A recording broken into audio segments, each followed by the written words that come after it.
All right, so today we're putting on our detective hats. We're not just talking about car trouble, we are opening up a case file on a very specific, and let's be honest, kind of mysterious warning code that might just pop up on your dashboard. So let's get right into the investigation. You know the feeling, right? You're driving along and then, boom, that little light flicks on, and your heart just sinks a little bit. Is this going to be serious? Is this going to be expensive? But what if we looked at it a different way? What if it's not just a problem, but the very first clue in a puzzle, a case that's just waiting to be solved? Every good mystery has to start somewhere. And for us, it starts right there with that glowing warning light. This is our crime scene. This is what kicks off the entire investigation. It's like a silent witness telling us, hey, something's up, and it's our job to figure out what. Now, any good detective will tell you that the first clue is almost never the whole story. I mean, that warning light, that's just a general heads up. The real evidence, the clue that's going to help us crack this case, comes when a mechanic plugs in a diagnostic tool and pulls a specific code from the car's computer. And in our case, that code is P0A78. So this is our first solid lead. P0A78, especially if you're driving a Honda, points to an internal circuit malfunction within the motor power inverter module. Whoa, that's a mouthful, right? But basically, that's the part that manages the electricity going to the electric motor.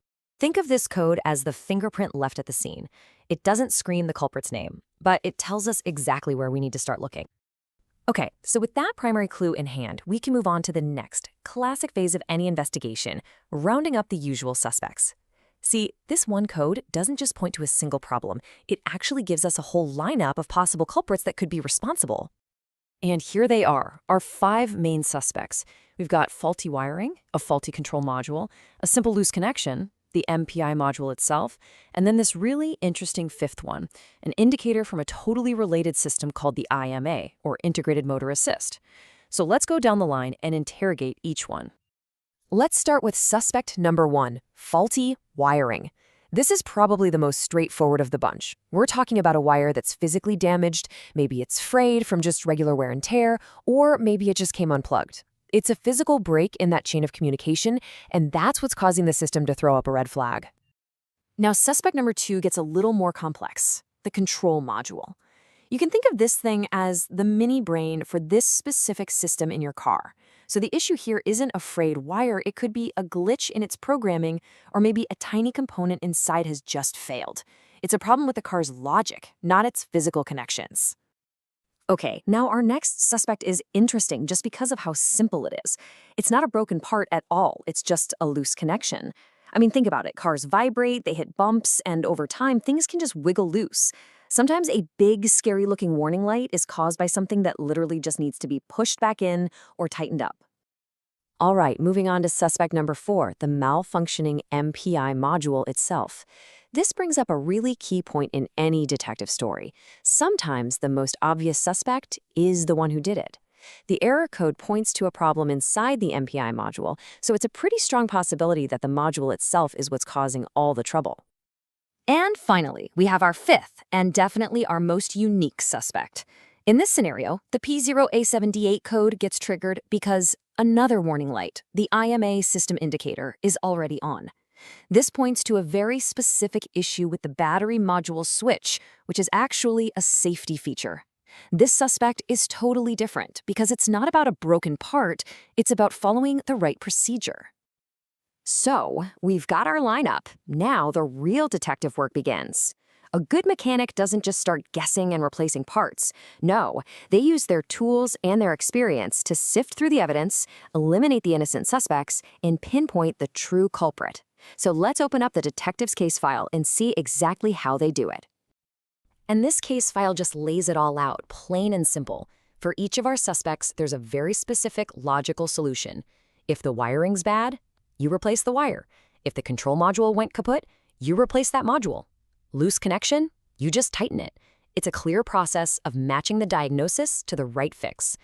But, hang on, look at that last one. Yeah, take a closer look at that list. 4 of those solutions involve replacing something or tightening something. But that last one, it's different, isn't it? It's not about swapping a part. It's about following a very specific set of instructions. And here's that special procedure. If the investigation shows that the IMA system indicator is on, the fix isn't to replace anything at all. It's a critical safety step. The mechanic has to turn off the battery module switch before they do any other work. This is a perfect example of why getting the diagnosis right is so incredibly important. It prevents you from wasting money on parts you don't need, and it keeps everyone safe. So, after examining all the evidence, after interrogating all the suspects, we can finally close the case. Our little investigation has led us to a final and really important verdict about how to handle these kinds of modern car mysteries. This quote really just sums up the whole thing perfectly, doesn't it? The key isn't just knowing how to swap parts. It's about using the right tools and a logical process, these advanced diagnostic techniques, to figure out what's actually broken in the first place. And that right there is the single biggest takeaway from our entire investigation. You absolutely have to understand the real source of the problem before you even think about trying to fix it. Just guessing can waste so much time, so much money, and you might not even solve the original problem. The diagnosis is everything. So I'll just leave you with this question. The next time one of those lights pops up on your dashboard, try to remember this case. It's not just a problem, it's a puzzle. And with the right detective work, it's a puzzle that absolutely can be solved. Thanks for joining me on this one.